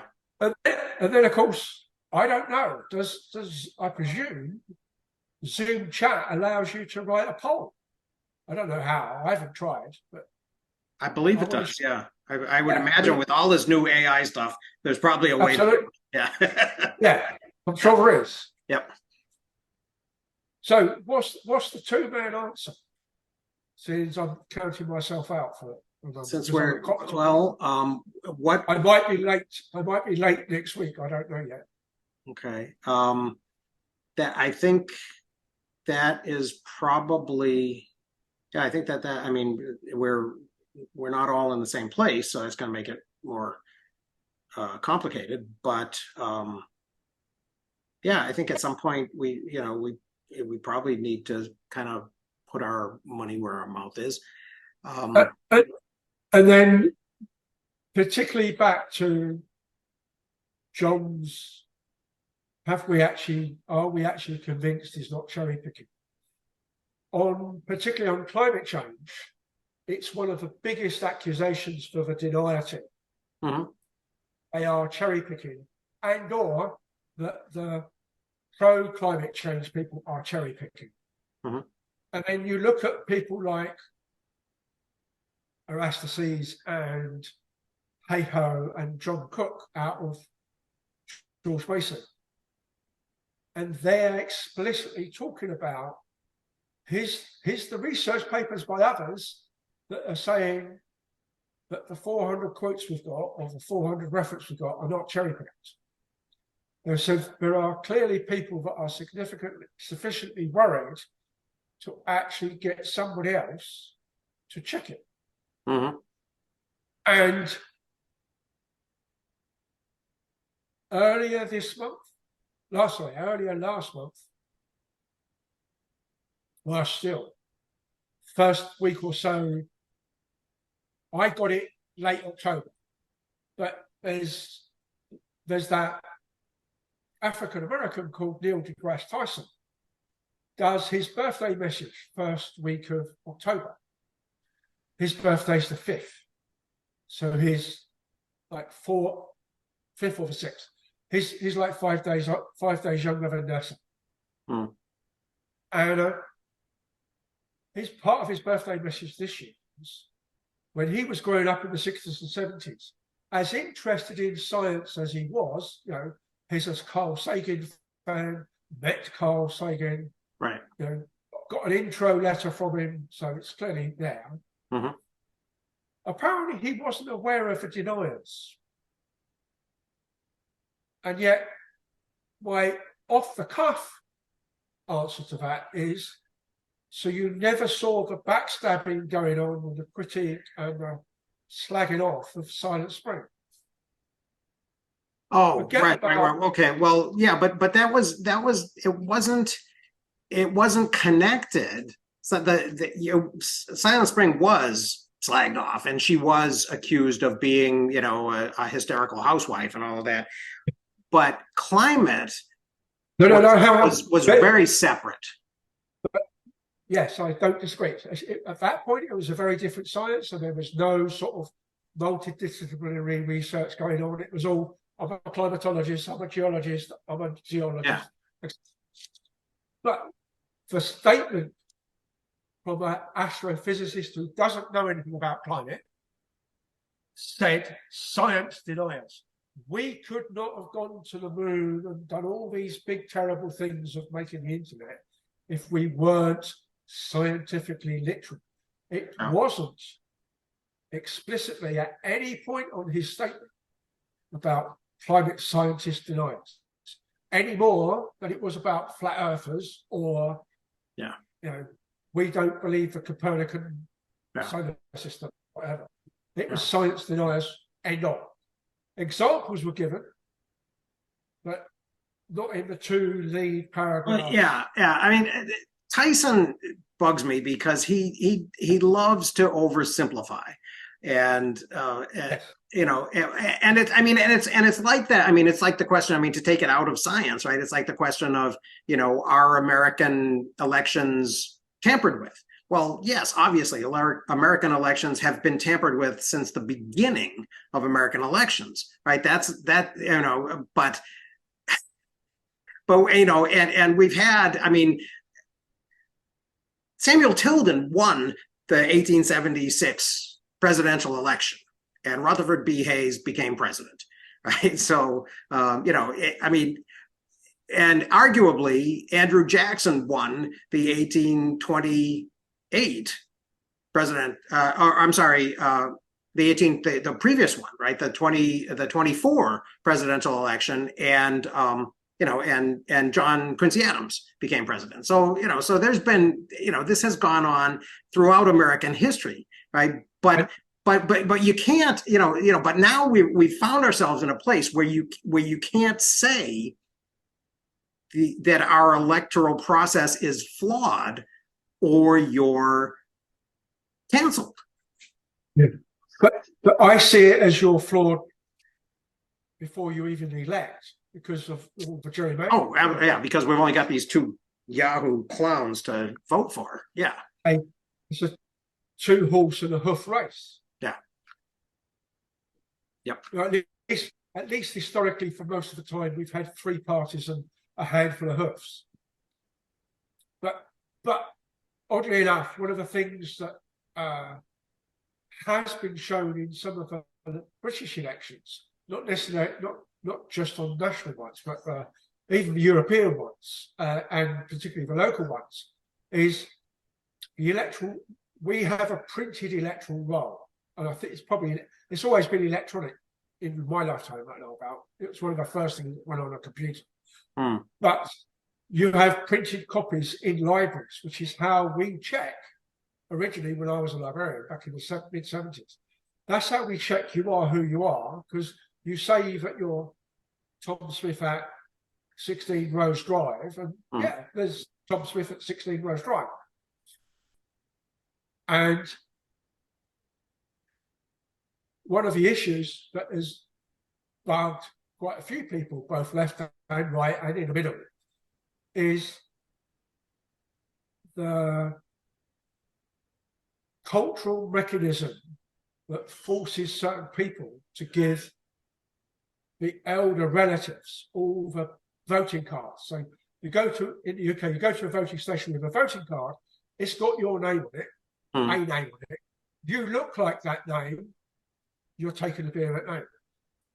If you've got 45 of them in your pocket because you've gone round your nieces and nephews, aunts and uncles and demanded, it's very difficult to stop, right? Especially if your surname is Singh, because everybody in your family is called Singh, because there's only one surname in Sikhdom. Right. You know, and it's the downside of the Western European computerization stroke.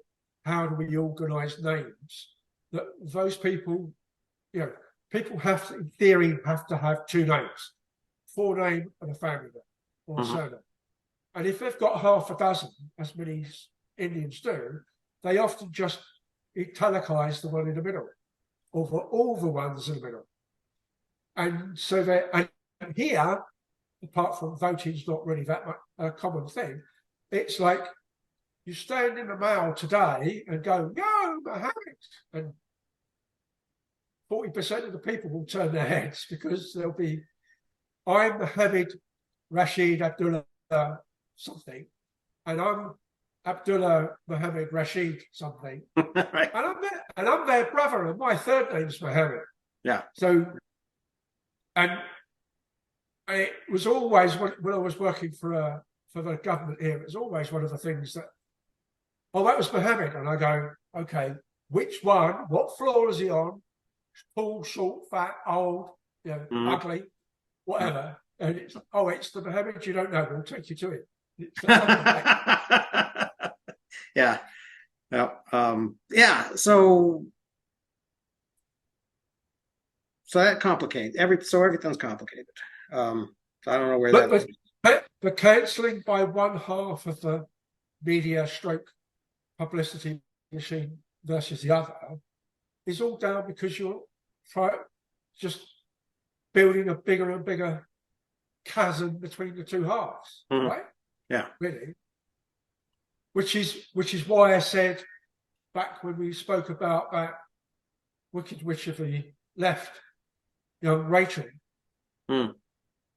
her last 2 or 3 paragraphs on the podcast is all about, I don't care what political colour the person is next door, and next door but one, and next door but two, but go see them, make friends, make sure when it gets really tough again, you've got a very local network because of good for her. I'm glad she said that. Yeah, I would like to see more people saying that. I'm glad she did say that. It was the last bit of the Q&A. Okay. and I can't remember whether it was in response to an actual question Mm. or whether it was Chris Hayes saying to her, was there anything you'd like to say in closing? I can't remember. All I Okay. remember is it's like 2.5, 3 paragraphs that are all very much not about the book, not about work, not about politics in terms of electoral politics that was coming up. Nothing about dances, etc., history. It's, we know, if you look at what happens in the past, and by that she's, you know, easily, I don't think she mentioned it, but she might have done, it's things like, you know, the Grapes of Wrath and those sorts of books. It's coming. Yeah. We don't know exactly what it is, but it's coming. Yeah. And there will be a bigger division. Yeah. Well, and that's, you know, this also this week, Schellenberger and Taibbi went back in front of the congressional weaponization of social media or whatever it is, committee, and Taibbi apparently wrote and gave a 5-minute speech in which he was trying to convince liberals apparently that free speech is not a far right concern, right? That they also should be concerned. They also should be, you know, should be taking this seriously and should be asking questions. And I think afterwards he regretted it because he thought he had because that wasn't the way the rest. I mean, so he read that at the beginning of the thing, and then the clown show went in another direction. But I think that's, I mean, even if he regretted it, I think it's good that, you know, that people like him and, you know, and Rachel are trying to not hunker down in, you know, these little silos. As you say, he made a speech, so that's presumably written down. He's probably blogged it somewhere. Yeah, it's on Substack. At worst, it will be touchable, at least on C-SPAN, I suppose. Yep. Yeah, C-SPAN covered it. I think a couple of news. Yeah, a couple of news. Actually, on both sides, I think actually it was covered from the left by Rising, and it was covered from the right by I want to say it wasn't the Wall Street Journal, but so when, it was somebody from Wall Street. Yeah. So without stealing the word progressive, because that's the other lefty, when are we going to end up with two parties called backwards and forwards?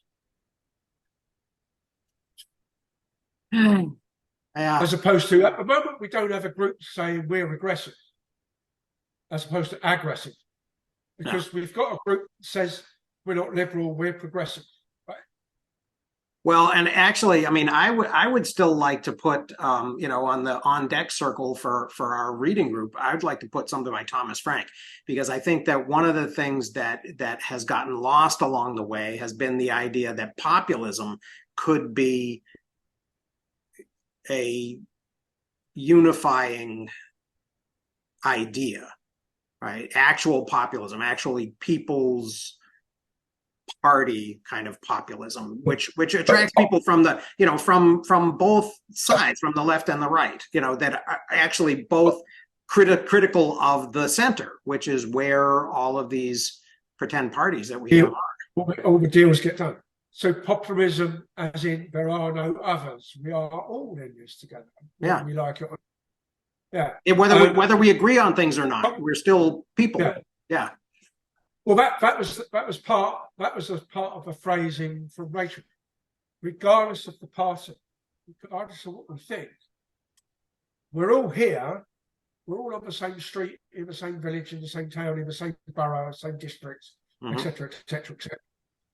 Maybe not in equal numbers, maybe not the same skin color, maybe not the same cultural background, etc. But most of us will starve together, one way or the other. Right. So there will be some people that will take longer, but it comes back to the thing that it's getting more and more mentioned the more I look around for it, although I'm not actually Googling for it yet, is there is nobody in this. You've got 1,000 people in a room, or you've got 1,000 people listening plus to the podcast. There's nobody attending that actually knows how to make a pencil from scratch. Yeah. And it's also one of the things that's in Lewis Dartnell's book on how to reboot civilization once it's collapsed. And his conceit of how you get that is, for whatever reason, aliens, pandemic, magic, God, I don't care, 95% of the people vanish evenly over the world. So your 100,000 town now has 500 people. It's going to take you about 2 weeks before you've learned how to run the bus, let alone anything else, and maintain it and fuel it and make the ticket machine work and everything, right? So, and he was here a few years ago for the Lit Fest with his book. So we had a bit of a chat afterwards. And his thing was, he's got about a dozen things in the book of how to make. And one of them was the pencil, but he didn't make it as an example in the talk. But he showed you how to replace a petrol engine, or you replace the fuel system for a petrol engine, and how to make a knife. And the petrol engine is all to do with being able to hydrolyze the wood waste by burning it, but putting the fumes that are high carbon monoxide into the engine, and you fuel it through carbon monoxide, like we did in World War II in the UK in a lot of cases. So you had cars going along with a big balloon on top, and you're like a dustbin boiler on the back. And he shows a bit of a vid for that. And then he shows you the knife he made after 3 weeks of attempting, such that he went out and dug up some iron ore, put it through a pig iron purification process, which is all low tech. I mean, Iron Age people did it, pre-Romans. Right? The Chinese did it in their backyards, but it didn't work out so well. Yeah. But then it's like, now make a knife that will hold an edge. Forget about a point. Just make a knife that will hold an edge. And he says, here it is. And he shows it, and he says, I use it as a table knife, but more like a butter knife, because it needs something as soft as butter, because it won't hold. I can't get it pure enough. And it's all the hammering. He just hasn't got the time or the heat, because he's got to go and make his charcoal. I mean, he's got to make his anvil from something to do the hammering after he's made the hammer. That's the rules of the game. I've done a little bit of that, but I have not made my own anvil. Okay, so it's 11:59. I had another question. We're going to read chapters 8 and 9. I had a second question though about this video that I'm making. How about if I put it on Substack instead of on YouTube? How would you feel about that? Can they drive a video natively? Because everybody's videos that I see referenced on Substack are held on YouTube. Yeah, right. That's what I had been doing up until that last one that I did, which actually, I just dragged the MP4 into Substack and it processed it. Oh, look at that. How about that? I don't know what just happened. I went like that and I got balloons. It's AI.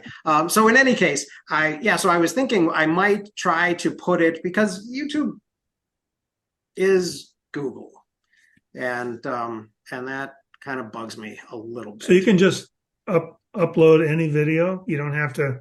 This week, they've just added a bunch of stuff. Oh yeah, I saw that. But okay, so what you've done before is just I've just linked to my YouTube Google to my YouTube videos. Yeah, up until that one that I did on the. That is interesting. You're right. Just diversifying. I kind of like that concept of. I'm only a reader there. I don't know. Well, that's the thing that I guess we'll be waiting to see, is whether Substack readers will accept podcast audio and and video and stuff, because there does seem to be a little bit of a kind of a negative feeling in some parts of the Substack community about that. I mean, because it's kind of doubling up because of the quality. Because it's not text, and we're text people. Oh, I see. We're the written word. Damn it. It depends on whether you put the text there anyway, as you have done in many of the things like your notes about how to read a book. Yeah. You've got, and you've got the text. Right. And, well, and my primary sources, I've always done that, right? I've had the audio and the text. But also, as you say, rightly or wrongly, you can't make a video without a script anyway. So why would you not? Right. Right. Whereas you can tell that people like Tim Ferriss's, because it's normally a dialogue, or even Cal Newport, he doesn't run from a script. Right. He clearly runs from a bullet point for some of it, and then it's Q&A. Yeah. So on his big 1 hour and a half, 2 hour podcast, which is normally also on video, so occasionally shows you stuff, and so the podcast gets a bit diverted at that point because he's using lots of extra words to tell you what's on the screen that if you're on the podcast you can't see. Yeah, right. So, well, and so so I think that will be. I also think that because Substack is very text driven, unlike most other places where you get both, I think you might find the vid calls for less aggro from the readers if it's at the bottom. But I think you need to say, for those listeners or watchers, please note, there's a podcast or video or both, whatever, at the bottom. Yeah. Well, and what Substack wants to do is they created this new page view that has the thing at the top, but then also it has an AI that will create a transcript for you. So that was one of the other reasons that here we go again with my thought bubbles, is that I'm thinking it might be interesting to see what we'll let this AI write a transcript for it. So we'll have the video at the top and a transcript that goes for 50,000 lines or whatever it's going to take. Go look at 2 or 3 YouTube ones for us / you on YouTube, and on there, plus one of my 2 read later apps that I also piggyback. Anything I say on Substack, I try and copy there as well. They are the AI provider, at least for me. I don't know whether it's just me because I'm on their site. For YouTube videos, they run the AI transcript. It takes about half a day for a big one, but there are instances where I happen to be in YouTube and up pops a subscription thing to say, there's a new one. Oh, okay. I was about to stop for lunch or something. I'll check who it is. Oh, it's only 15 minutes. I'll do that while I'm eating a sandwich. And very often, the Clasp AI has done it already, but it might only be 10 or 20 minutes. Yeah, that is so. But it's not perfect. But then if you go back and check some of us, there's Tim Ferriss, his transcript comes out the day of because the Patreon people get it a week early. So he's had a whole week. Right. And that is still not declared as being near perfect. It's not far off. There's a few boo-bars and some strange words or where he bubbles and mumbles or laughs or whatever. But and the YouTube one is terrible for it. So any oddball background noise, particularly for those videos done outside, it always comes over as foreign music or music. I'm not quite sure how it decides. So is your issue if we care or because basically we're I kind of like the idea of diversification and the fact that anything I look like or say appears here as opposed to YouTube. What difference does it make? I'm gonna try. I guess I was really checking to see if you had any objections to me trying to stick it on Substack and see how that goes. No, I think I would say you're the one taking the risk, because you may lose some of your audience on YouTube if that matters to you. My monetization on YouTube is to the tune of like $5 a month. So it's at least a couple times a year I get a little something from. Well, there you go. Yeah. So I'm not. Yeah. So there's nothing to lose there. Okay. But as you've also said in Substack, where you've explained where like 90% of your money from Google came from like 2 videos or whatever it is. Right. Or 90% of the money to date. Yeah. Then there's clearly a number of people that have subscribed. I presume you can see that number. Mm-hmm. And if they've subscribed with at least a basic notification as opposed to every notification, then you've got an audience, even if they're not watching, because they're seeing it come up and they say, okay, he's talking about reading a book again. We're not interested. We're not interested in hearing Tim and Chris talk about the West Wing again. Right. Right. So as and when you go sort of back to doing, I want to translate some of the essay type stuff or the responses to other people again, where you've had a really big, and you've got close to being a contentious topic like slaves and stuff, reparations and that neo-slavery one on YouTube, that did get a lot. Yeah. So where you're brave enough to do something like that, I would expect to say, I would want you to preserve your YouTube audience. Yeah. Because it's people that don't come here, don't go to Substack.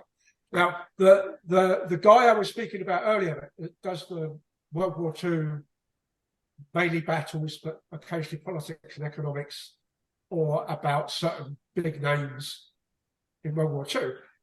He originally promised that 5 p.m. Monday UK time, whatever daylight saving time thing that was, he would put out a decent length video, a quality video. He's now found that after he's done Stalingrad, which was like 60 episodes, and it's something like 50 hours back to back, right? So he can't post it in one. He's now got to spend time chopping it into 3 or 4 so he can post like a big roundup. Right. He's now taken that promise back because he wants to maintain quality, not the automatic quantity. Mm-hmm. And so he's been inserting these economics and politics ones, because all it takes is a still picture with a quote. Mm-hmm. Whereas the battle one, he's actually walking in front digitally of a map, and things are moving as he's talking. So the battalions and regiments and the platoons and stuff. And for the siege of Stalingrad, he's down to building by building, because it was that sort of story. Yeah. Right? Yeah. And so he's gone down, but he's also noticed, because he's now announced that he's lost a few, but not many. But I can't remember now, but he's over 100,000. Wow. But he's also up in the 40, 50,000s in comments for some of the more contentious ones. So he's and of course the other history guys and he know each other. So occasionally they come backwards and forwards, and he's a bit of an arachno capitalist. So not quite a libertarian, but not yeah. Good fun. Okay. So yeah, I'll think of that. And Mark, I'm going to read your thoughts about Substack and Medium too, because I'm curious about that. Okay. Well, I mean, obviously you're the one who got me thinking about that. And I mean, well, well, you'll have to read and see what you think. Yeah. All right. We'll do. I'll see if I get time to set the AI up to read all the references. Okay, that would be interesting. But if I figure out a way of doing it. All right, and you can tell us the score next time we meet.